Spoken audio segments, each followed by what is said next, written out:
नमस्कार अनेक अनेक शुभेच्छा सह आरंभ करुचु अनुभूति सिद्ध कथा एवं साधना सिद्ध संगीत को नहीं आमर विशेष कार्यक्रम राग अनुराग।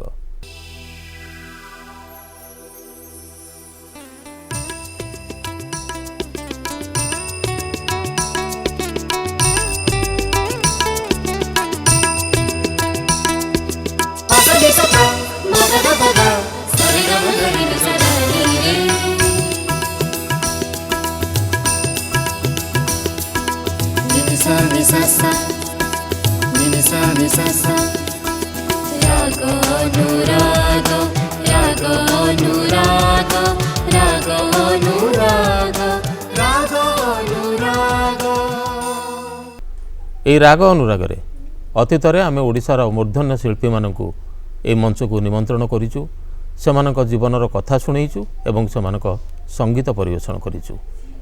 আজ সেই ক্রমরে आम गहणरे उपस्थित अछंती जड़े विशिष्ट गीतिकार गायक स्वर संयोजक एवं राष्ट्रपति पुरस्कार प्राप्त कृति शिक्षक श्रीयुक्त मोतीलाल दोरा।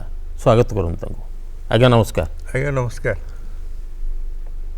श्रीयुक्त दोरा सहित आम गहणरे संगीतर सहयोगिता करने उपस्थित अछंती ओडिशार जनाशुना वाद्य शिल्पी माने से समस्त ये आसर को स्वागत।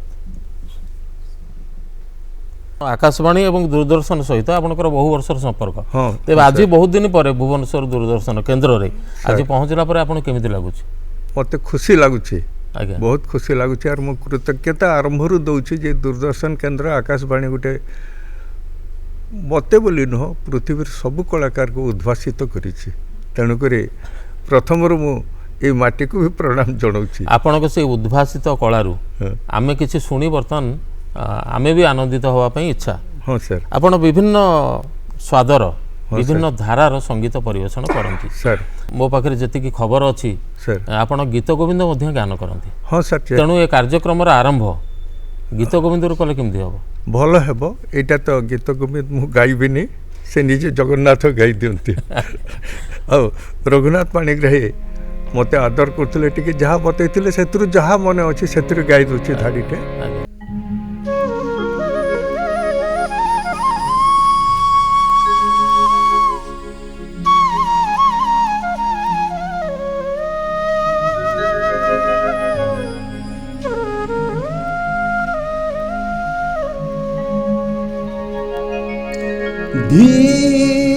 धीरा समीर यमुना तीर बसती मने मनमानी बसती मने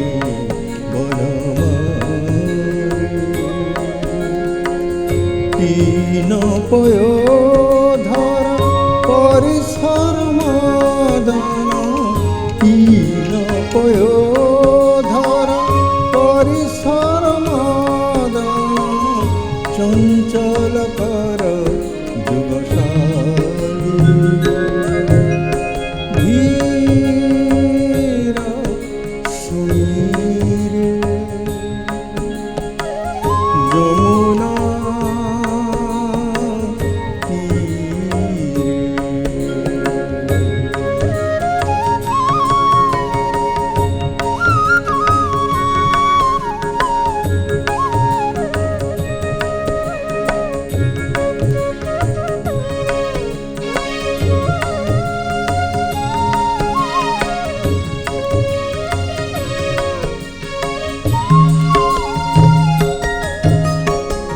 प्रति सुख गतम अभिसारे प्रति सुख गतम अभिसारे मदन मनोहर रेशम न गुरु नितम गमन विलंबन न गुरु नितम गमन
ये गीत गोविंद आपण जो गाइले सर ये मुख्यतः राग आधारित सर किंतु आपण साधारण रे सर लोक संगीतर गायक रूपे बेसी परिचित सर शास्त्रीय संगीत एवं लोक संगीत सर ये दुईटी की आपण आपणे नहीं एवं मु जानवाक चाहिए आम दर्शक मध्य जानवाक चाहिए सर जे लोक संगीत एवं शास्त्रीय संगीत आ भितर कौन संपर्क अच्छी शास्त्रीय संगीतटा এইটা বহুত কষ্টসাধ্য জিনিস, এটা সাধনার জিনিস।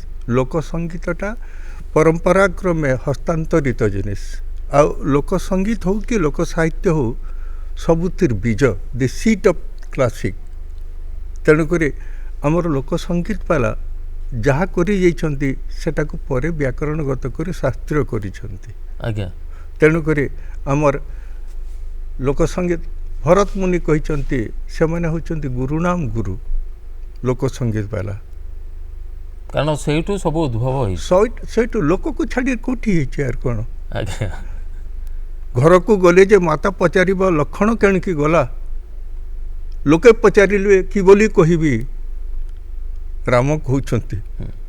ଲୋକେ ସେ ଲୋକଟା କିଏ? ଶ୍ୟାମ ତେରେ ବଂଶୀ ପୁକାରେ ରାଧା ନାମ, ଲୋଗ କରେ ମୀରା को यूं ही बदनाम। ସେ ଲୋକ କିଏ? ତେଣୁକରି ଲୋକ ସଙ୍ଗୀତ ସବୁ ଭିତରେ ସବୁ ପଛରେ ଲୋକମାନେ ହିଁ ଅଛନ୍ତି। ବେଦ ଆଉ ଲୋକ ଦୁଇଟା ସାଇମଲ୍ଟେନିୟସଲି ଏକାଙ୍କି ଗଫାକୁ ଯାଇଛି। ମାନେ ବେଦକୁ ଲୋକମାନେ ହିଁ ରଖିଛନ୍ତି ନା। ଆଜ୍ଞା ଆଉ ଦିନ ଥିଲା ଉତ୍ସବ ହେଉଥିଲା, ବେଦ ସରିଗଲା ପରେ ନାଚୁଥିଲେ, ଆଉ ଯେଉଁମାନେ ଭଲ କରୁଥିଲେ ସେଥିରେ ତାଙ୍କୁ ବହୁତ ସମ୍ମାନିତ କରାହେଉଥିଲା। ସମଜ୍ଜା ବୋଲି ଗୋଟେ ଉତ୍ସବ ହେଉଥିଲା ବୈଦିକ। ତାମାନେ ଆପଣଙ୍କ କଥାରୁ ଯାହା ଅନୁମାନ କରାହେଉଛି ଯେ ସାଧାରଣରେ ଶାସ୍ତ୍ରୀୟ ଗାୟକ ଜଣେ, ଶାସ୍ତ୍ରୀୟ ଶିଳ୍ପୀ ଜଣେ, ସେ ଉଚ୍ଚ ଦରର ଲୋକ ସଙ୍ଗୀତର ଶିଳ୍ପୀ ସେ ଟିକେ ଏମିତି ଗୋଟେ ଯେଉଁ ଧାରଣା ରହିଛି ସେ ଧାରଣାଟା ରହିବା ଉଚିତ ନୁହେଁ। ନିଶ୍ଚିତ ଭାବେ ନିଶ୍ଚିତ ଭାବେ ରହିବା ଉଚିତ ନୁହଁ। ଆଜ୍ଞା କୁମାର ଗନ୍ଧର୍ବ ଲୋକ ସଙ୍ଗୀତକୁ ଅବସ୍ଥାପିତ କରିଦେଲେ। ଅନେକ ଆମର ବାଦ୍ୟଯନ୍ତ୍ର ମଧ୍ୟ ଆମେ ଯଦି ସନ୍ତୁରକୁ ଦେଖିବା, ବଂଶୀକି ଦେଖିବା, ଏସି ମାଦ୍ରୀ ବଜାଉଥିଲେ ବର୍ତ୍ତମାନ ଏସବୁ ତ ସହନାଇ ବି ସହନାଇ ବି ଲୋକ ସଙ୍ଗୀତରୁ ହିଁ ଏସବୁ ଆସିଛି। ଏବଂ ସାଧାରଣ ଲୋକ ଯାହା ଯେଉଁ ବାଦ୍ୟକୁ ବଜାଉଥିଲେ ପରେ ତାକୁ ବ୍ୟାକରଣ ଭିତରେ ରଖି ତାକୁ ଏଇଟା ଜାଣିବା ଦରକାର ଶାସ୍ତ୍ରୀୟ କ'ଣ କି ଏଥିରେ ମାପ ଯୁଖ କରିକି ଆମେ ଏଇ ଜିନିଷଟା କରୁଛୁ ବୋଲି ଆମେ ଆଜ୍ଞା ସେଟାକୁ ଉପସ୍ଥାପନା କଲେ ପାଞ୍ଚ ଲୋକ ସାଙ୍ଗରେ ବସିପାରିବେ।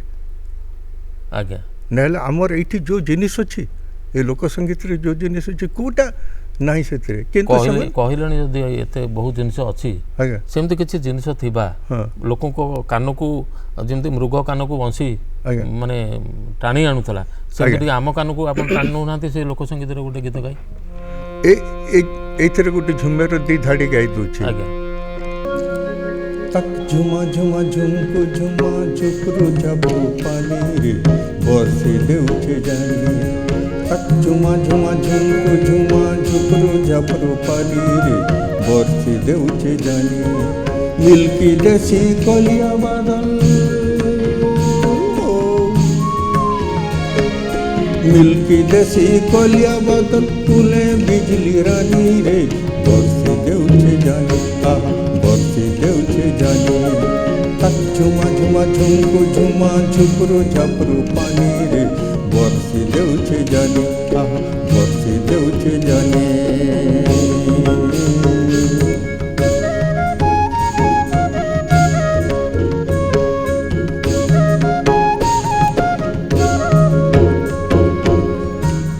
এই গীতটা যদি গোটে লোক গাউছি ଶାସ୍ତ୍ରୀୟ ବାଲା କ'ଣ କହିବେ ଏଇଟା ଭୋପାଲି ରାଗରେ ଅଛି ବୋଲି କହିବେ। ତେଣୁକରି ଆମେ ଏଇ ଲୋକମାନଙ୍କର ଭିତରେ ଲୋକମାନେ ହେଉଛନ୍ତି ଗୁରୁନାମ ଗୁରୁ ଭରତ ମୁନି କହିଛନ୍ତି। ତ ଆମର ସେମିତି ଜିନିଷ ଗୁଡ଼ାକ ଅଛି। ଆମର ସମାଜରେ ଅନେକ ଗୁଡ଼ିଏ ଲୋକଗୀତ କରାହେଇଛି। ଗୋଟେ ଉଦାହରଣ ଆମକୁ ଶୁଣେଇବେ ଟିକେ? ଗମ ପଧ ନିଶା ନିଧ ପଧ ଗମ ଗା ରେ ସା सा ग म प ग म ग ग म प ध नि सा।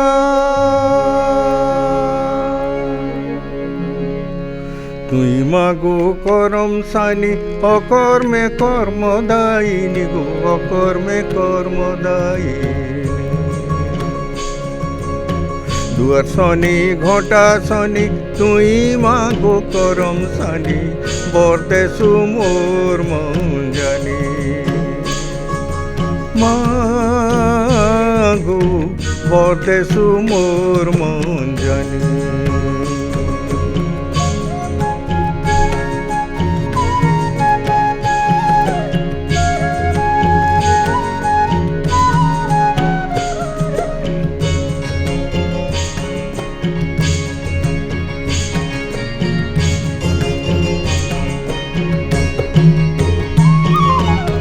তুই মাগো মাহেশ্বরী গো তুই মাগো অমেশ্বরী গো তুই মা সমলেশ্বরী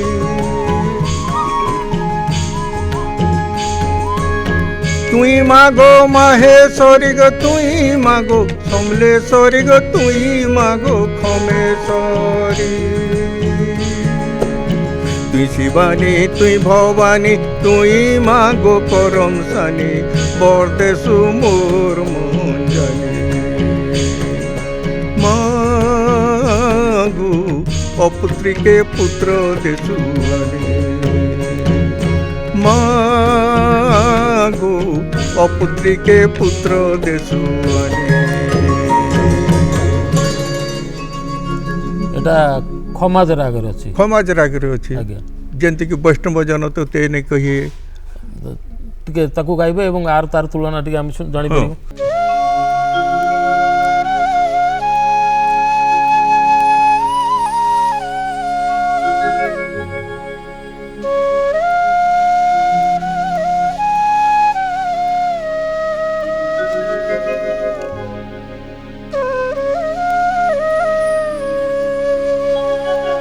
वैष्णव जन तो तेने कहिए जे पीड़ पराई जाने रे वैष्णव जन तो तेने कहिए जे पीड़ पराई जाने रे पर दुखे उपकार करे तो पर दुखे उपकार करे तो मन अभिमान नाणे वैष्णव जन तो तेने कहिए पीड़ पराई जाने रे वैष्णव जन तो तेने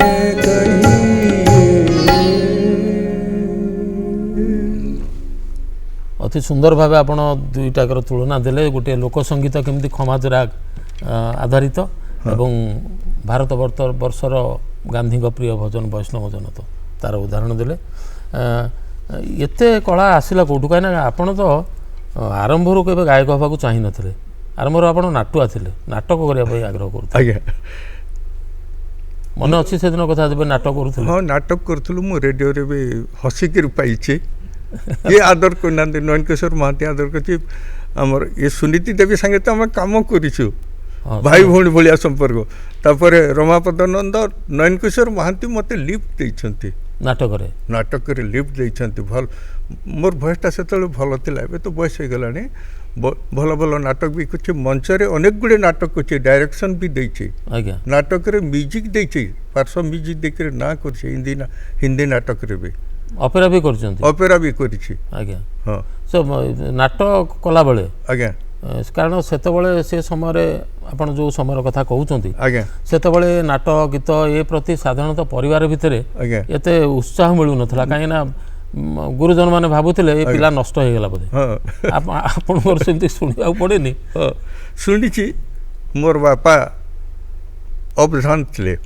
ଆଜ୍ଞା ଶିକ୍ଷକ ଥିଲେ ହଁ ଶିକ୍ଷକ ମାନେ ସେ ଗାଁରେ ସ୍କୁଲ ନଥିଲା ଗନ୍ତିଆ ଘରେ ମୋର ମାମୁଁ ଘର ଗାଁ ତାଙ୍କୁ ରଖିକରି ବଲାଙ୍ଗୀରର ସୁଡ୍ଡା ବୋଲି ଗୋଟେ ଗାଁ ଭାଲେର ପାଖରେ ସେ ଗାଁରେ ତାଙ୍କୁ ଜମିବାଡ଼ି ଦେଇକରି ତାଙ୍କୁ ଅବଦାନ ରଖିଥିଲେ ସବୁ ଗାଁ ପାଖର ସବୁ ପଢ଼ିଛନ୍ତି ପାଠ ତାଙ୍କ ମାନେ ଗୌନ୍ତିଆ ମାନେ ସେ ସ୍ଥାନୀୟ ଜମିଦାର ଯିଏ ସେ ରଖିଥିଲେ ସମସ୍ତେ ପାଠ ଜମିଦାର ତ ସେ କନ୍ଧ ଜମିଦାର ରଖିଥିଲେ ଆଉ मोर बापा बहुत लोक को पढ़ाई माने अक्षर शिखाई मोर बापा मु भी से साक्षरता कली तो से समय मोर माँ आ मोर सान खुड़ी ए संगीत साहित्य आ ये नाच गीत प्रति तांकर बहुत आदर मोर माँ ना गौरी मोर सान खुड़ी ना लक्ष्मी ठीक बरगड़े तांकर घर से माने मते बहुत आदर कर माने ई पट को टाणीबार लगे किंतु मोर बापा चाहू नथिले जे से मते शिक्षक करबा लगे चाहूतिले तो एटा नाच गीत कले टिके हुए तो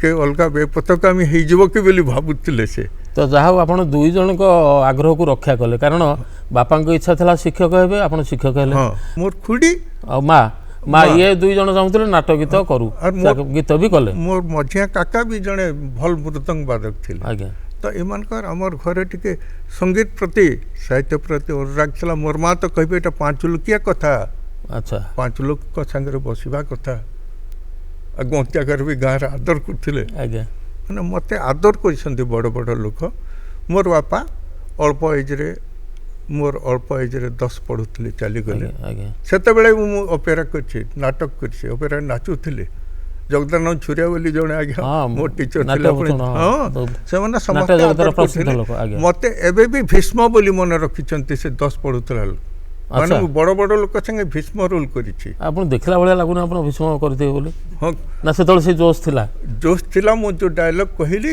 माने गुटे बूढ़ाटे पिलाटे बूढ़ा केमति करि पाला रोलटा आज्ञा आश्चर्य हेले समस्त तापर मु सेते बेले मंच रे नाचुथिली महादेव राउत मते पुआ करथिले मो 69 मसिया रे नाच सिखेबा लगे अच्छा हां आज्ञा महादेव राउत प्रातः स्मरणीय आज्ञा तो मु काम करिछि नुह मते प्रेरणा भी मिली अनेक लोक पुआ करछंती सेटा समस्तଙ୍କର ଭାଗ୍ୟରେ ନଥାଏ ହୁଏତ ସେ ସୌଭାଗ୍ୟ ଆପଣଙ୍କର ଯେ ଅତି ବିଶିଷ୍ଟ ଲୋକମାନଙ୍କର ଆଶୀର୍ବାଦ ଆପଣ ପାଇଛନ୍ତି କିନ୍ତୁ କାହା ନା କାହା ଗୀତ ଦ୍ୱାରା ଆପଣ ନିଶ୍ଚୟ ପ୍ରୋତ୍ସାହିତ ହେଇଥିବେ ଯୋଉଥିପାଇଁ ଗୀତକୁ ଆପଣ ବେଶୀ ଭଲ ପାଇଲେ ପରବର୍ତ୍ତୀ କାଳରେ ସେତେବେଳେ କୋଉ କୋଉ ଗୀତ ଆପଣଙ୍କ ଉପରେ ପ୍ରଭାବ ପକେଇଥିଲା ଆଜ୍ଞା ଏ ଆମ ଗାଁଟା ଗୋଟେ ଲୋକ ସଙ୍ଗୀତର माने कीर्तन भागवत ये ढोल निशान मुहुरी जहाँ बाजुला आम गाँव कंध जगह आज्ञा आपण विश्वास करें नहीं से लोक मान शुणी शुणी तापर बरगड़े जो रही बलांगीर छाड़िक आसिक बरगड़े पढ़ुली मोर सान काका घर से भी जो शिल्पी मान को मुझे देखी आज्ञा आश्चर्य से कर्मा गायक माने खाली भयस गाँव 2 माइल जो शुभुव सेमती धाड़े आप गाईपर निश्चय गीत हाँ गाईपारि आम जो पश्चिमांचल सम्बलपुर बलांगीर ये अंचल ये छांद चंपू कौन कौन जान नी शुणिक जहाँ मन को लगला से मैंने गाँवले कर्मारे आमर मथुरा मंगलर आरे बाबू श्याम घन को केंती गाँवले देखु जस्ट से झुमेर पेटे नागर जगह आरे बाबू श्याम घन तुई बोले मधु मनरे तुई बोले मधु कामु को नाई बंचिबी रे मोर जीवन जीवन बिहुने जन्मे जस राजा बिने जन्मे ग्राम देश रे मोर जीवन जीवन बिहुने जन्मे जस जीवन बिहुने जन्मे जस जीवन बिहुने जन्मे जस शुणी शुणी आपणकर इच्छा है आप गाइबे को गुरु मान पाखु शिक्षा ग्रहण कले गायक हवा हाँ मुझा तो आम गाँव जो आदिवासी हरिजन मैंने जहाँ करूले मुझे ढोल मांदल भी बजे दूसरी कीर्तन भी करूली नाचुली तो तापर मोर गोटे इच्छा है बीडी कला मत 69 मसीह गोटे मंचरे नाचुची आ बसंत पूजारी बोली जड़े गुरु मानसर रोते से राजा रजगड़ा अमलर गुरु से भायोलिन आ सितार उभय बजाउले से मते कहले तू गीत गा बोल करी मुझे शिखी भी पार्लिनी मुझे कहीं से इवनिंग कॉलेज पढ़ुली आवश्यकता दृष्टि गोटे प्राइवेट स्कूल काम करुली तो मत से दिन से गीत गाइबा लगे लगिले आ देखु 69 मसीह 75 मसीहा जब मुझे माने सेंती अवस्था चलता मु बीडी कला बेले बलांगीर से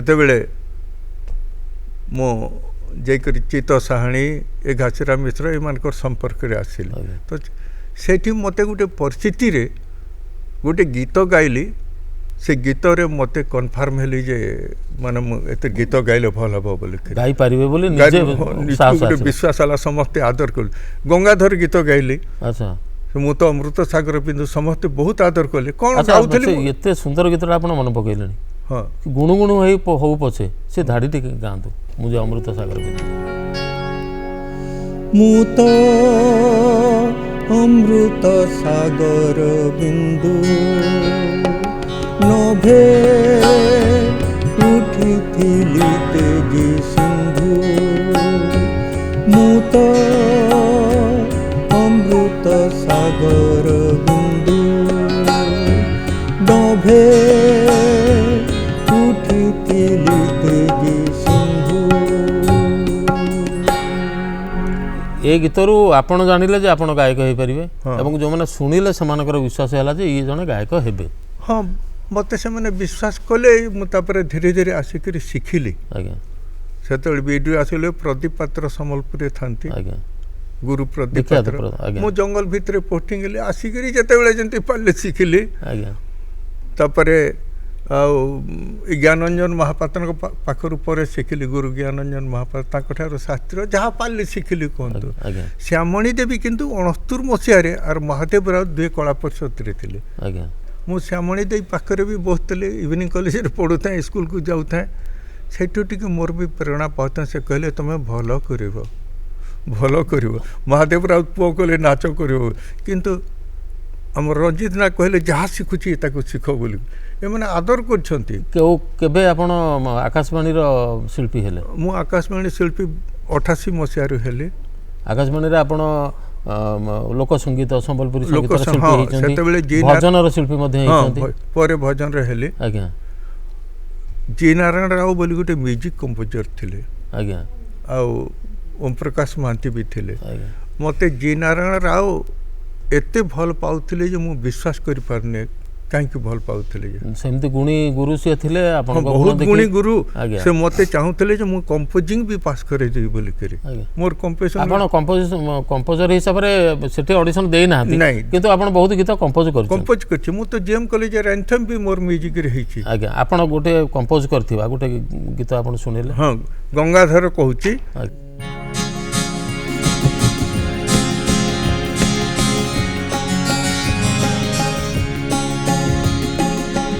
जन्मदात्री मातृभूमि जन्मदात्री मातृभूमि पुण्यकीर्तिशालिनी जन्मदात्री मातृभूमि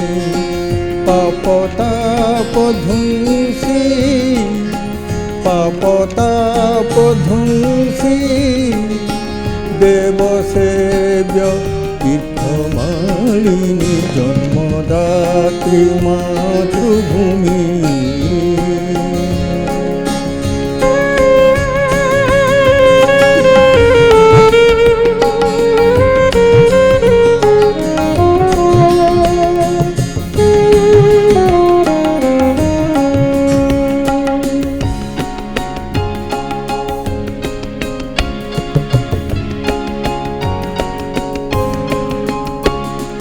सर्वधर्म सूक्ष्म मर्म पूर्णतार गर्भरे पादसृष्ट नादहृष्ट सिन्धुनाचे गर्भरे सिन्धुनाचे गर्भरे शून्य संके पुण्यंके शून्य संके पुण्यंके कोटि पुत्रधारिणी पुष्पमाळे सस्य जाले पुष्पमाळे सस्य जाले तुष्टपुत्रकारिणी जन्मदात्री मातृभूमि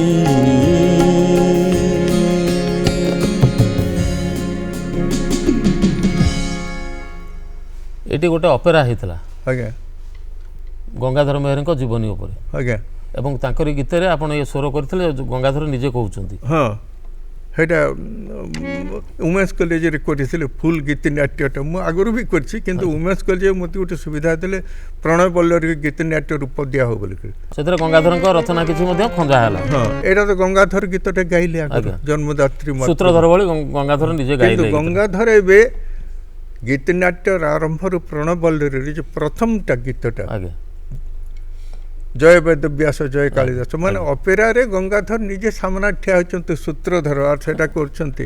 ଏବଂ ଆପଣ ବର୍ତ୍ତମାନ ଯୋଉଟା ଗାଉଛନ୍ତି ଏଟା ପ୍ରଣୟ ବଲ୍ଲରୀର ଯୋଉ ପ୍ରଥମ ଛନ୍ଦ। ହଁ জয় বেদ ব্যাস জয় কালিদাস জয় বেদ ব্যাস জয় কালিদাস ভারতী প্রিয় নন্দন ভারতী প্রিয় নন্দন তুম্ভে জ্ঞান গুরু কবি মণ্ডলীর তুম্ভে জ্ঞান গুরু কবি মণ্ডলীর ললাট শোভি চন্দন ললাট শোভি চন্দন ললাট শোভি চন্দন।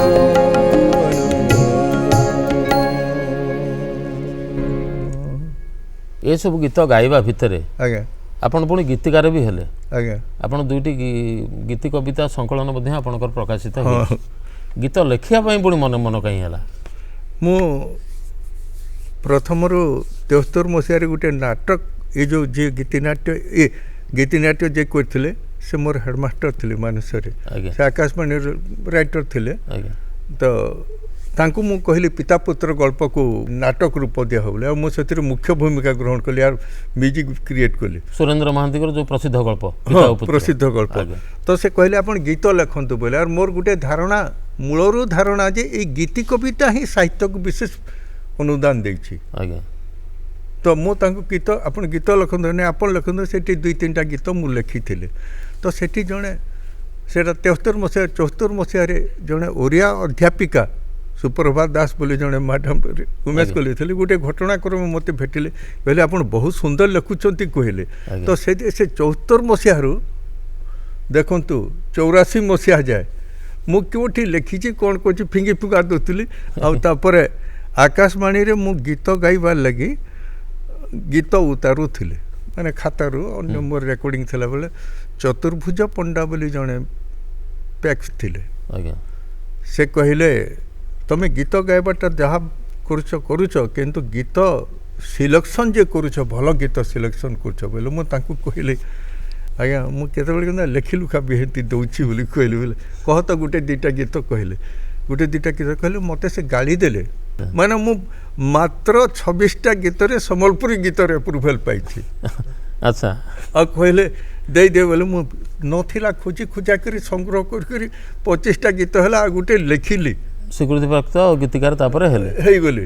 ତାପରେ ପୁଣି ମୋତେ ଗୋଟିଏ ଘଟଣାରେ ଆମର ପରେ ଡାଇରେକ୍ଟର ରିଟାୟାର୍ଡ କଲେ ମିର୍ଜା ବାବୁ, ସେ ବି ଭଲ ପାଆନ୍ତି, ତାଙ୍କୁ କହିଲେ ଆଗ ମୋର ତ ସମ୍ବଲପୁରୀ ତ ଆପ୍ରୁଭାଲ୍ ଦେଇଦେଲେ, ପ୍ରଭୁତ ପ୍ରଧାନ ବି କହିଲେ ଅଳ୍ପ ସମୟରେ ଏତେ କେମିତି ହେଇଗଲା ଆର ଅଳ୍ପ ଗୀତରେ ହେଲେ। ତାପରେ ମୋତେ କହିଲେ ଆମର ମିର୍ଜା ବାବୁଙ୍କୁ କହିଲେ ଆଜ୍ଞା ସେ ଓଡ଼ିଆଟା ବି ଥୋଡ଼େ ଅଛି ବୋଲି ଦେଇଦିଅ ବୋଲେ 51ଟା ଗୀତ ଦେଲେ। আর 10টা ଦେଇଥିଲି ଓଡ଼ିଶୀ ଗୀତ ବୋଲେ ଓଡ଼ିଶୀ ତ ଆପ୍ରୁଭାଲ୍ ହେଉନି, ସେଟା ଟ୍ରାଡ଼ିସନାଲ୍ ଜିନିଷ ଗୁଡ଼ାକ, ଆଉ ଦେଇଦିଅ ବୋଲେ ମାତ୍ର 51ଟା ଗୀତ ଦେଇଦେଲି। ମିର୍ଜା ବାବୁ ଆଉ ଶଶିଭୂଷଣ ଦାସ ପ୍ୟାକ୍ସ ଥିଲେ, ମିର୍ଜା ବାବୁ ଥିଲେ, ଏ 2 ଜଣ ମୋର ଗୀତଟା ସେତେବେଳେ ବି ଆପ୍ରୁଭାଲ୍ ଦେଇଦେଲେ। ମାନେ ତାଙ୍କୁ ଭଲ ଲାଗୁଥିଲା ମୋର କମ୍ପୋଜିସନ୍ ଗୁଡ଼ାକ କେମିତି ଗୀତ ଲେଖା ଗୁଡ଼ାକ। ଆର୍ ମୋର ଗୋଟେ ଧାରଣା ଯେ ଏ ଗୀତି କବିତା ହିଁ ଭଞ୍ଜ ବିଲେ ବୋଲେ ଚଷା ଅନ୍ତପୁରେ ଯଶା ନୃତ୍ୟ ରଙ୍ଗେ ବାରାଙ୍ଗନା, ଆଉ ଗୀତ ହିଁ ସାହିତ୍ୟକୁ ଆଉ ମାନେ ଗୀତର ମହତ୍ତ୍ୱ ପରେ କହିବି ଏଇଟା।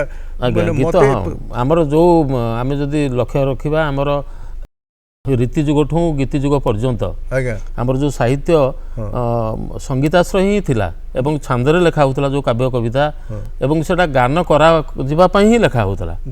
এবং ଯୋଉଥିପାଇଁ ଆଜି ଗେୟ କବିତା ତେଣୁ ଆଜି ଯଦି ବଞ୍ଚି ରହିଛି ସେସବୁ ତା ପଛରେ ସଙ୍ଗୀତର ବହୁତ ବିଶେଷ ଭୂମିକା ନିଶ୍ଚୟ ରହିଛି। ଆପଣ ଭଞ୍ଜ କଥା କୁହନ୍ତୁ। ଆଜ୍ଞା, କବି ସମ୍ରାଟ ଭଞ୍ଜ। ଓଡ଼ିଶାର ସାଙ୍ଗୀତିକ ପରମ୍ପରାରେ ସାହିତ୍ୟ ପରମ୍ପରାରେ ଆମେ ଗୀତ ଏବଂ ସଙ୍ଗୀତକୁ ଅଲଗା କରିପାରିବା ନାହିଁ ନିଶ୍ଚିତ ଭାବେ। ଯୋଉଥିପାଇଁ ଆପଣ ଗାୟକ ହଉ ହଉ ସ୍ୱର ସଂଯୋଜନା କରୁ କରୁ ଆପଣ ନିଜେ ମଧ୍ୟ ଲେଖି ବସିଲେ ଏବଂ ନିଜେ ଲେଖି ନିଜେ ମଧ୍ୟ ଗାଇଲେ। ବଳଦେବ ରଥ କହନ୍ତୁ। ଆଜ୍ଞା, ବହୁ ଅଛନ୍ତି ବନମାଳୀ ସାଲେବଗଙ୍ଗ ପର୍ଯ୍ୟନ୍ତ। ଆଜ୍ଞା ଆଜ୍ଞା, ଭଞ୍ଜଙ୍କର ଯୋଉ ଲେଖା ଆଜ୍ଞା, ଶ୍ରୀମତୀ ଶ୍ରୀପତି ବୃନ୍ଦାବନେ କେଳି ରଚିଲି ବୃନ୍ଦାବନ ଶୋଭା ତରୁ ତରୁ ତଳେ କଳ୍ପତରୁ ତରୁଣୀ ରତନ ତରୁ ତରଳାକ୍ଷ ମାତିଲେ। ଏଇଟା କ'ଣ? ଏଇଟା କୋଉ ସାହିତ୍ୟ? ତୁଳନା କରି ଦେଖନ୍ତୁ। ମଲିମାଳ ଶ୍ୟାମଙ୍କୁ ଦେବି ମନ ତୋଷିବି। ଆଚ୍ଛା, ଆପଣ ମନେ ପକେଇଲେଣି ସେ ଗୀତ ଗୁଡ଼ିକ, ତେଣୁ ଆମ ଦର୍ଶକଙ୍କୁ ମଧ୍ୟ ଆମେ ଜଣାଇବାକୁ ଚାହିଁବୁ ଯେ ଆମର ଆଜିର ଅତିଥି ଖାଲି ଲୋକଗୀତ ଗାଆନ୍ତିନି, ଖାଲି ଗୀତ ଗୋବିନ୍ଦ ଗାଇନାହାନ୍ତି ବା ଖାଲି ସୁଗମ ସଙ୍ଗୀତ ଗାଆନ୍ତିନି, ଓଡ଼ିଶୀ ମଧ୍ୟ ମଝିରେ ମଝିରେ ଗାଆନ୍ତି। ତେଣୁ ଗାଆନ୍ତି ଯେହେତୁ ତେଣୁ ଏବେ ଶୁଣେଇବାକୁ ତାଙ୍କୁ ପଡ଼ିବ। ମଲିମାଳ ଶ୍ୟାମଙ୍କୁ ମନ ତୋଷିବି ମଲିମାଳ ଶ୍ୟାମଙ୍କୁ ଦେବି ଗ୍ରୀଷମ ହୋଇଲେ ବାସ ଗ୍ରୀଷମ ହୋଇଲେ ବାସ ଚନ୍ଦନ ମୂଲେ ପିବି ମଲିମାଳ ଶ୍ୟାମଙ୍କୁ ଦେବି ମନ ତୋଷିବି ମଲିମାଳ ଶ୍ୟାମଙ୍କୁ ଦେବି ମଲିମାଳ ଶ୍ୟାମଙ୍କୁ ଦେବି।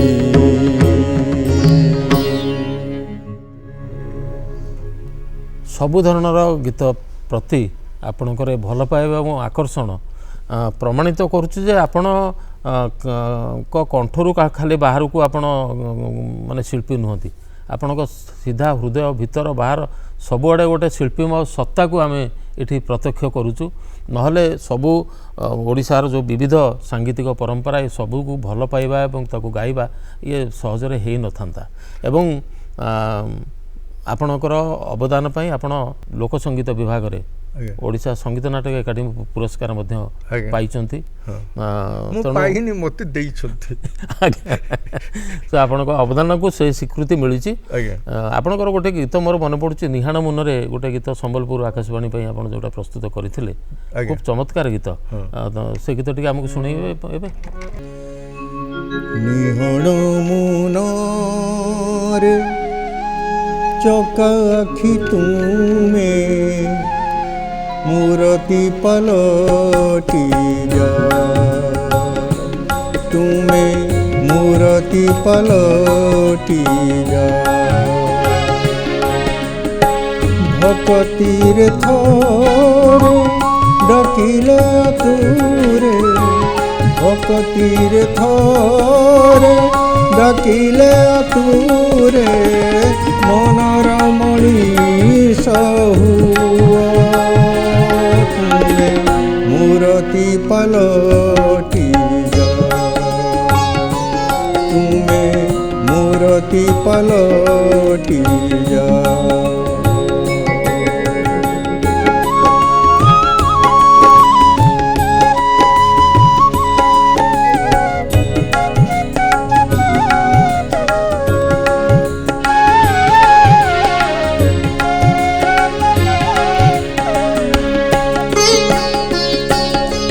କାନ୍ଧରେ ବସାଇ ନଚାଏ ଭକତ ଟହ ଟହ ହସୁଥା ବାଉଳା ମନଟା କାନ୍ଦି ପକାଇଲେ ତୁମେ ଆଉ ଯାଇନି ସପନରେ ଆସି ହାତ ଠାରି ଡାକ ସପନରେ ଆସି ହାତ ଠାରି ଡାକ ଛାଇ ପରି ରହିଥା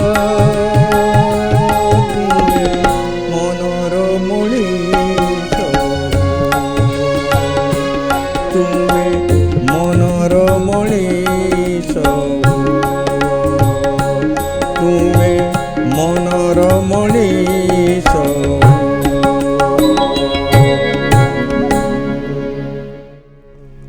ଏଠି ଗୋଟେ ଭଜନ ଆପଣଙ୍କର ପ୍ରିୟ ଭଜନ ମଧ୍ୟ ଆଜ୍ଞା ଆପଣ ପିଲାବେଳୁ ଭୀଷ୍ମ ହେଲେ ମାନେ ଅଳ୍ପ ବୟସରେ ହଁ ତାପରେ ଏତେ ସବୁ ଗୀତ କଲେ ଆଜ୍ଞା କିନ୍ତୁ ତା ଭିତରେ ବି ଆପଣ ଜଣେ ରୋମାଣ୍ଟିକ ଲୋକ ଆଜ୍ଞା ନା ନାଇଁ ହଁ ମୋତେ କହିଥିଲେ ଯେ ଡକ୍ଟର ଋଷିକେଶ ପଣ୍ଡା ଆପଣ ବହୁତ ରୋମାଣ୍ଟିକ ବୋଲେ ମୁଁ ଗାଉଥିଲି ଏମିତି ରୋମାଣ୍ଟିକ ଗୀତ ଗୋଟେ ଆଚ୍ଛା ହଁ ତ ମୁଁ ଲେଖିଛି ବି ରୋମାଣ୍ଟିକ ଗୀତ ପ୍ରକାଶ କରିନି ସେଟା ହଁ ଗୋଟିଏ ଧାଡ଼ି କହିଦେଉଛି ଏ ଦୁନିଆ ଗଲା କହି ତୋ ପ୍ରେମ ପରଶ ପାଇ ଜୀବନ ମୋ ବସନ୍ତର ବିଳାସ ନିବାସ କିଏ କିଏ ଦେଖିଛି କହ ଅନ୍ତରର ଦାହ ମୋର ଯୌବନ ଜଳି ମୋର ହୋଇଛି ପାଉଁଶ ଆଚ୍ଛା ଏବେ- ବିରହୀ ଗୀତ ବିରହୀ ଗୀତ ଆଜ୍ଞା ଏବେ ଗୋଟେ ଲେଖୁଥିଲି ତା କଜଳି ଆଖି ନିଶା ଥରେ ଚାଖି ହୋଇଛି ଯେ ମଧୁଆଲା ତା ଓଠର ମଧୁ ଚାଖି ଦେଲା ପରେ କିଆଁ ଯିବ ମଧୁଶାଳା ବାହ ବାହ ବାହ ଏବେ ଗୋଟେ ଆଚ୍ଛା, ଏବେ ଲେଖିଛନ୍ତି ଏ ବୟସରେ ଏ ବୟସରେ ଅଳ୍ପ ଆଉ ଗୋଟିଏ ଗୀତ ଧାଡ଼ି କହିଦେଉଛି ମାନେ କ'ଣ କି ଲେଡି ଭଏସର ଗୋଟେ ଗୀତ ଆଜ୍ଞା ଶ୍ରାବଣେ ଆସନା ତୁମେ ଫଗୁଣରେ ଆସ ତମ ପାଇଁ ସଜାଡ଼ିବି ମୋ ଅଲରା କେଶ ଶ୍ରାବଣେ ଆସନା ତୁମେ ଫଗୁଣରେ ଆସ ତମ ପାଇଁ ସଜାଇବି ମୋ ଅଲରା କେଶ ଏଇଟା ଲେଡି ଭଏସର ଗୀତ ତାପରେ ମୋ ଗୀତ ଖାତାରେ ତୁମ ନାଁ ଲେଖି ପାଇଛି ଯେ ଅପବାଦ ସେତକ ମୋହର ଚନ୍ଦନ ହୋଇଛି ତିଳେ ନାହିଁ ଅବସାଦ ଏଇଟା ଗାଇଛନ୍ତି ଜଣେ ଗାୟିକା ଆଚ୍ଛା ପ୍ରକୃତିରେ ଦେଖିବାକୁ ଗଲେ ଜଣେ ଲୋକ କିଏ ଲେଖେନି ତାକୁ କିଏ ଗୋଟେ ଲେଖେଇନି କିଏ ଲେଖିଦିଏ ତା ଲାଗି ଓଡ଼ିଶାରେ ତ ପ୍ରମାଣ ଅଛି ମୁଁ ଅତି ବଡ଼ି ଜଗନ୍ନାଥ ଦାସଙ୍କର ଉପରେ ମ୍ୟୁଜିକ୍ କରିଥିଲି ଶାସ୍ତ୍ରୀୟ ନାଟକ ସମାଜରେ ରବୀନ୍ଦ୍ର ମଣ୍ଡପରେ ଆଜ୍ଞା ବହୁତ ଆଦର କଲି ମୋତେ ମୁଁ ତ ସେ ଯୋଗ୍ୟ ଲୋକ ନୁହଁ ମୁଁ ଗୋଟେ ଧୂଳିଟେ ମୋତେ ଫୁଲ ବନେଇଲେ ସେମାନେ ଆଜ୍ଞା ମୁଁ ତାପରେ ଦୀନକୃଷ୍ଣ ଦାସଙ୍କର ଗୀତ ଗାଇଛି ତାପରେ ଆଉ ଗୋଟେ ନାଟକରେ ବିକ୍ଷତ ବସନ୍ତ ବୋଲି ଗୋଟେ ନାଟକରେ ବି ମୁଁ ସେଥିରେ କବି ଦୀନକୃଷ୍ଣ ରୋଲ୍ଟା ବି କରିଛନ୍ତି ନୟନ କିଶୋର ମହାନ୍ତି ମୋତେ ସେ ରୋଲ୍ଟା ଦେଇଥିଲେ ଆଚ୍ଛା ମାନେ ମୁଁ ମୋର ଆଖି ଛଳଛଳ ହେଇଯିବ ଯେତେ ଆଦର କରିଛନ୍ତି ମୋତେ ସେଥିରେ ଯେ ତାହେଲେ ମୋଟାମୋଟି ଭାବେ ଆପଣ ହୃଦୟଟି ହେଉଛି ଭକ୍ତିରେ ଭରା ହଁ ମନଟା ହେଉଛି ରୋମାଣ୍ଟିକ ଭରା ହସିବା ଆଉ ଗୋଟେ କଥା ଆପଣଙ୍କଠୁ ଜାଣିବାକୁ ଚାହିଁବି ଆଜ୍ଞା ଆପଣ ସଙ୍ଗୀତରେ ଯେମିତି ସଫଳ ହୋଇଛନ୍ତି ସେମିତି ଜଣେ କୃତି ଶିକ୍ଷକ ଭାବେ ମଧ୍ୟ ସାର୍ ବହୁ ଛାତ୍ରଛାତ୍ରୀଙ୍କୁ ତିଆରି କରି ତାଙ୍କ ପ୍ରାଥମିକ ଅବସ୍ଥାରୁ ସେମାନଙ୍କୁ ମଣିଷ କରିଛନ୍ତି ବଡ଼ କରିଛନ୍ତି ଯେଉଁଥିପାଇଁ ଆପଣ ଉଭୟ ରାଜ୍ୟ ସରକାରଙ୍କର ଏବଂ କେନ୍ଦ୍ର ସରକାରଙ୍କ କୃତି ଶିକ୍ଷକ ପୁରସ୍କାରରେ ପୁରସ୍କୃତ ହୋଇଛନ୍ତି ସେଟା ଜଣେ ଶିକ୍ଷକ ସେମାନେ ଭାବେ ଦେଇଛନ୍ତି ଜଣେ ଶିକ୍ଷକ ଭାବେ ଆଜ୍ଞା ଆପଣ ନିଜ ଜୀବନକୁ କେମିତି ନିଅନ୍ତି କେମିତି ଭାବନ୍ତି କେମିତି ଅନୁଧ୍ୟାନ କରନ୍ତି ଶିକ୍ଷକ ହିଁ ଆପଣ ପାଇଲେ କ'ଣ ମୋର ବାପାଙ୍କର ତ ଇଚ୍ଛା ଥିଲା ଆଜ୍ଞା ଶିକ୍ଷକ ହଉ ବୋଲିକରି କିନ୍ତୁ ମୋର ବି ଆବଶ୍ୟକତା ହେଲା ଯେ ସମ୍ବଲପୁର ଇଭିନିଂ କଲେଜରେ ପଢ଼ିବାର ଲାଗି ଆଉ ମୋର ଜଣେ ବନ୍ଧୁ ମୋତେ ବରଗଡ଼ ଧରି ଆସିଲେ ଆଜ୍ଞା। ସେ ଜିଲ୍ଲା ସ୍କୁଲ ମାଷ୍ଟର ସେ ଧରି ଆସିଲେ ତାଙ୍କର ଗୋଟେ ନୂଆ ସ୍କୁଲ ହେଲା ସେଟା ମୋର ଆବଶ୍ୟକତା ଯେ ମୁଁ 2 ପଇସା ପାଇକରି ଇଭିନିଂ କଲେଜରେ ପଢ଼ିବି ପ୍ରଥମେ କିଛି ପଇସା ମାନେ ପେଟ ପାଟଣା ପାଇଁ ଆପଣ ଶିକ୍ଷକତା ଆରମ୍ଭ କଲେ ହଁ ପେଟ ପାଟଣାରୁ ଆରମ୍ଭ କରୁ କରୁ କରୁ କରୁ ତାପରେ କିନ୍ତୁ ମୋତେ ଏତେ ଭଲ ଲାଗେ ମୋର ବାପା ସାଙ୍ଗରେ ତ ଯାଉଥିଲି ଛୋଟ ଥିଲାବେଳେ ମୋତେ ଏଇ ଛୁଆମାନଙ୍କର ସାଙ୍ଗରେ ମିଶିବାଟା ବେଶୀ ଭଲ ଲାଗିଲା ଆଜ୍ଞା I M steel A child ଆଜ୍ଞା ହଁ ମୁଁ ତ କଲେଜମାନଙ୍କୁ ଗଲେ କହନ୍ତି ଯେ ତୁମ ସାଙ୍ଗରେ ପିଲା ଟୁକେଲ ଗୁଡ଼ା କେମିତି ଏମିତି ମଜାକ ବହୁତ ଖୁସି ହୁଅନ୍ତି ବୋଲି କହନ୍ତି ମୋ ଭିତରେ ସେମାନେ ତାଙ୍କର ଅଜାଟେ କି ମାମୁଁଟେ କି ବାପାଟେ କି ବଡ଼ ବାପାଟେ କି ଦେଖୁଛନ୍ତି ଶିକ୍ଷକତାର ଯେଉଁ ବୃତ୍ତି ଆଜ୍ଞା ସେଠି କେବଳ ବୃତ୍ତି ନୁହେଁ ସେଠି ଗୋଟିଏ ମଧ୍ୟ କ'ଣ ଏଇଟା ଗୋଟେ ସାଧନା ସେଟା ଗୋଟେ ସାମାଜିକ କର୍ତ୍ତବ୍ୟ ମଧ୍ୟ ନିଶ୍ଚିତ ଭାବେ ଆଜ୍ଞା ମୁଁ ତ ସାକ୍ଷରତାର କାମ ବି କରିଛି ଆଉ ବଡ଼ ବଡ଼ ମାନେ ଯେଉଁ ପ୍ରଶାସନିକ ଅଧିକାରୀମାନେ ବି ବହୁତ ଆଦର କରିଛନ୍ତି ସାକ୍ଷରତା ଗୀତ ବି ଲେଖିଛି ଆଜ୍ଞା ଦିଲ୍ଲୀ ଯାଉ ମୋତେ ପଠେଇଲେ ଷ୍ଟେଟ୍କୁ ରିପ୍ରେଜେଣ୍ଟ କଲି ଦିଲ୍ଲୀରେ ମୁଁ ଆଜ୍ଞା ଆଜ୍ଞା ଆଜ୍ଞା ତ ସେଟା ମୋର ମହତ୍ତ୍ୱ ନୁହଁ ମୋର ଗୁରୁଜନ ମୋତେ ଜଣେ ଲେକ୍ଚରର ଡକ୍ଟର ରାମଚନ୍ଦ୍ର ଦାସ ତାଙ୍କ ସାଙ୍ଗରେ ରଖିକରି 2 ବର୍ଷ ରଖିକରି ପଢ଼େଇଲେ କଲେଜରେ ଖାଇବା ପିଇବାକୁ ଦେଇକରି ମୋର ସବୁ ଲେକ୍ଚରର ମୋର ସମସ୍ତ ଗୁରୁ ମୋତେ ନୀଳମାଧବ ପାଣିଗ୍ରାହୀ ଭଳିଆ ଲୋକ ଆଦର କରିଛନ୍ତି କାହା କଥା କହିବି ଶ୍ୟାମଣୀ ଦେବୀ ଆଦର କରିଛନ୍ତି ତ ମୋଟାମୋଟି ଆପଣ ଯେଉଁ ଆଦର ପାଇଛନ୍ତି ଆଜ୍ଞା ସେ ଆଦରର ପ୍ରତ୍ୟୁତ୍ତର ଆଜ୍ଞା ଆପଣ ଆପଣଙ୍କ ଯେଉଁ ଛୋଟ ପିଲାମାନେ ଆଜ୍ଞା ଛାତ୍ରଛାତ୍ରୀମାନେ ତାଙ୍କୁ ତା ପ୍ରତିବଦଳରେ ଦେଇଛନ୍ତି। ମୁଁ ଚେଷ୍ଟା କରିଛି। ତ ମୋଟାମୋଟି ଆପଣଙ୍କୁ ଯଦି କେହି ପ୍ରଶ୍ନ ପଚାରେ ଆଜ୍ଞା। ଯେ ଆପଣଙ୍କୁ ଜଣେ ଯଦି ପଚାରିବ ଆଜ୍ଞା ଯେ ଆପଣ ଜଣେ ସଙ୍ଗୀତ ଶିଳ୍ପୀ ଭାବେ ଜୀବନରେ ବେଶୀ ସନ୍ତୁଷ୍ଟ ନା ଜଣେ ଶିକ୍ଷକ ଭାବେ ବେଶୀ ସନ୍ତୁଷ୍ଟ, ଆପଣ କ'ଣ କହିବେ? ମୁଁ ଉଭୟଥିରେ ସନ୍ତୁଷ୍ଟ। କାହିଁକି ମୋତେ ମୁଁ ଭଲ ଡ୍ରଇଂ କାଟି ପାରୁଥିଲି, ମୂର୍ତ୍ତି ତିଆରି ପାରୁଥିଲି, ବାଜା ବଜି ପାରୁଥିଲି ବୋଲେ ମୋତେ କ୍ଲାସରୁମ୍ରେ ଏଇଟା ଅଲ୍ ଦିଜ୍ କ୍ୱାଲିଟି ହେଲ୍ପ ମି ଏ ଲଟ୍ ପଢ଼େଇବାର ଲାଗେ। ମୋର କ୍ଲାସ୍ରେ ମୋର ତ ଇନ୍ସପେକ୍ସନ୍ ରିପୋର୍ଟ ନଥିଲା ଏଇୱାର୍ଡ଼ ଦେଲା ବେଳେ ମାଗିକରି ଏୱାର୍ଡ଼ ମାନେ ମାଗିକରି ରିପୋର୍ଟ ଗୁଡ଼ାକ ଦିଅ ବୋଲି କହିଲେ ଆଉ ମୋତେ ଏୱାର୍ଡ଼ ଦେଇଛନ୍ତି। ନାଇଁ ଆପଣ ଯେଉଁ କହିଲେ ମୁଁ ଉଭୟଥିରେ ସନ୍ତୁଷ୍ଟ। ଆଜ୍ଞା ମୋର ଏଇଟା ମୁଁ ପେଟ ପୋଷିନି, କାହିଁକି ପେଟ ଖାଲି ପୋଷିନି, ମୋର ଆତ୍ମତୃପ୍ତି ହେଇଛି ଛୁଆମାନଙ୍କ ସାଙ୍ଗରେ ମିଶିବା। ମୋର ଆଉ ଗୋଟେ କମ୍ପୋଜିସନ୍ ଯେଉଁଟାକି କୃଷ୍ଣଙ୍କର ଭକ୍ତିର ଗାଇ ଦେଉଛି। ଆପଣଙ୍କଠୁ ତ ଶୁଣିବା ପାଇଁ ବାରମ୍ବାର ଇଚ୍ଛା ହେଉଛି।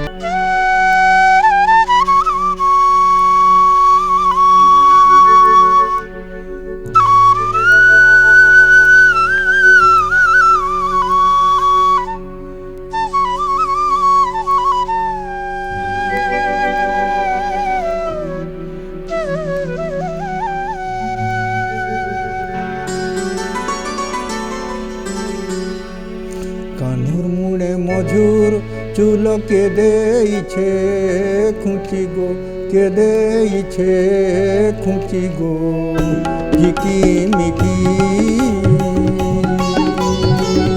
বনমালীর কলা মুখ পড়ুছে ঝটকি গো, পড়ুছে ঝটকি গো, ঝিকি মিকি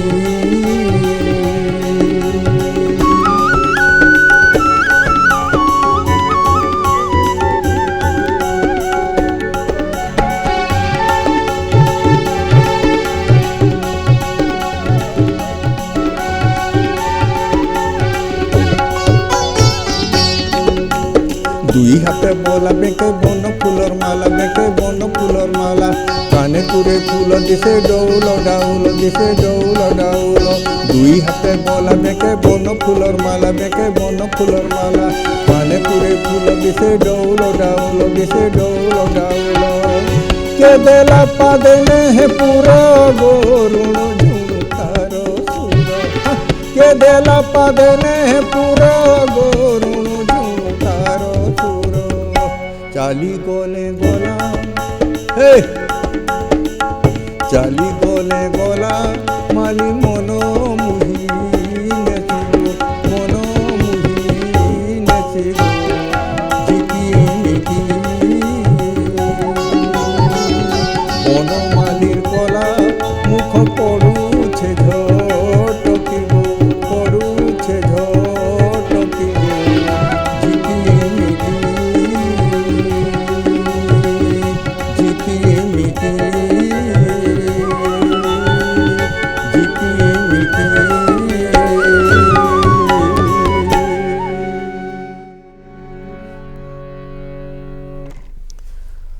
ଏତେ ସମୟ ଗୀତ ଶୁଣିଲେଣି, ଏତେ କଥା ଆଲୋଚନା କଲେଣି, ଆଜ୍ଞା। ଟିକେ ଘର କଥା କହିବେନି, ପରିବାର କଥା?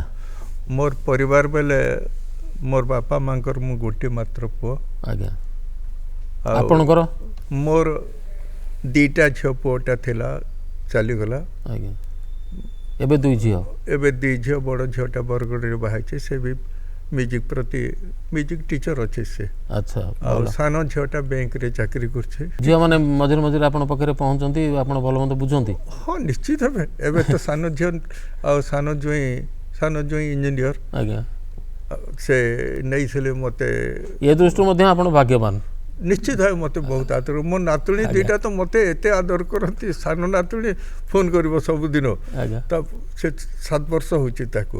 ବଡ଼ ନାତୁଣୀ ଏଇଠି ପଢ଼ୁଛି। ଯାହା ହଉ ଆପଣଙ୍କ ପିଲାମାନେ, ବିଶେଷ କରି ବଡ଼ ଝିଅ ଯେହେତୁ ସଙ୍ଗୀତରେ ଅଛନ୍ତି, ଆଜ୍ଞା। ତେଣୁ ସେଇଠି ମଧ୍ୟ ଆପଣଙ୍କର ଗୋଟେ ତୃପ୍ତିର କାରଣ ହଁ, ନିଶ୍ଚିତ ଯେ ଯାହା ହଉ ଆପଣଙ୍କ ସେ ସଙ୍ଗୀତର ଧାରାଟାକୁ ସେ ନେଇଛନ୍ତି ଉତ୍ତରାଧିକାର ମୋର ସୂତ୍ରରେ। ମିସେସ୍ ବି ମୋର ପ୍ରତି ଆପଣ ଆଶ୍ଚର୍ଯ୍ୟ ହେବେ, ମୁଁ ଯଦି ଯାଇଛି କେଉଁଠି ଗୋଟେ ସଙ୍ଗୀତ ବାଲାଙ୍କ ସାଙ୍ଗେ ଅଛି ବୋଲେ ମୋର ମିସେସ୍ କିଛି କହିବନି। ଆଚ୍ଛା। ଶେଷରେ ଆଜ୍ଞା। ଆପଣଙ୍କ ଇଚ୍ଛାରେ ହଁ, ଆପଣ ଧାଡ଼ିଆ ଆମକୁ କୌଣସି ଗୀତରୁ ଶୁଣାନ୍ତୁ।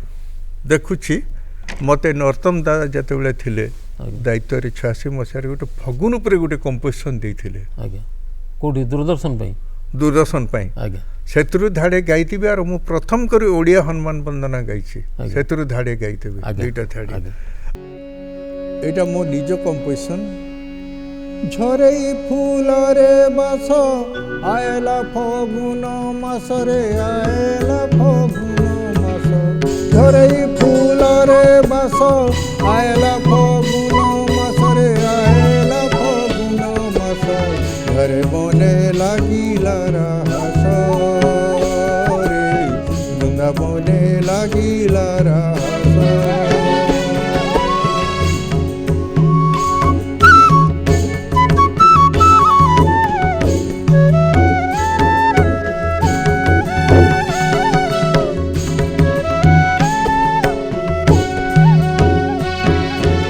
डोंगर तले गाँ मुड़े घूमी घूमी बाजूछे मांगल पत्रा तले अंतरा ठाने झूमी झूमी बाजूछे पाझल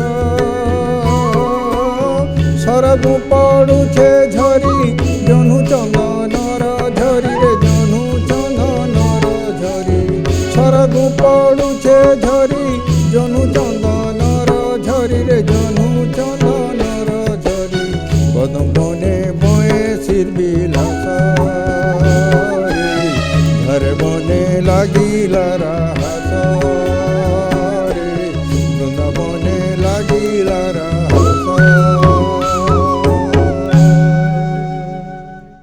ମୁଁ ତ ରାମ ବନ୍ଦନା ଗାଇକରି ବହୁତ ଆଦର ପାଇଛି आगे ଆକାଶବାଣୀରେ ଆଉ ତାପରେ ହନୁମାନ ବନ୍ଦନା ପ୍ରଥମ ଓଡ଼ିଆ ହନୁମାନ ବନ୍ଦନା ମୋର ଭଏସରେ ପ୍ରଭାକର ପାଣିକର ରେକର୍ଡ଼ିଂ ଜିନାର ବହୁତ ଯତ୍ନ କରି ପ୍ରଭୁତ୍ୱ ପ୍ରଧାନକୁ ନେଇକରି ବଂଶୀ ଫଂଶୀ କରିଥିଲେ ସେଟା ଗାଇ ଦେଉଛି आगे ରାମ ବନ୍ଦନା ଧାଡ଼ି ଗାଇ ଦେଉଛି आगे ହଁ ସମ୍ବଲପୁରୀରେ राम नाम बोली कले जपा माली रे कले जपा माली राम नाम बोली कले जपा माली रे कले जपा माली नाई रहे आरु जोरा डर राम नाम मधुर की उठारे मन उठी पहर राम नाम मधुर की उठारे मन उठी पहर राम नाम मधुर এইটা রাম বন্দনাটা পুরা গাউনি সময় পর হনুমান বন্দনাটা যেটাকি প্রথম ওড়িয়া হনুমান বন্দনা রঘুনাথ পাণিগ্রহী বহুত আদর কলে মু কৃতজ্ঞতা দৌছি জিনার আউকু সে এতে जय हे पवन सुत जय जय रामचंद्र दूत हे हनुमान जय हे अंजना पुत्र हे हनुमान जय हे पवन सुत जय जय रामचंद्र दूत हे हनुमान जय हे अंजना पुत्र हे हनुमान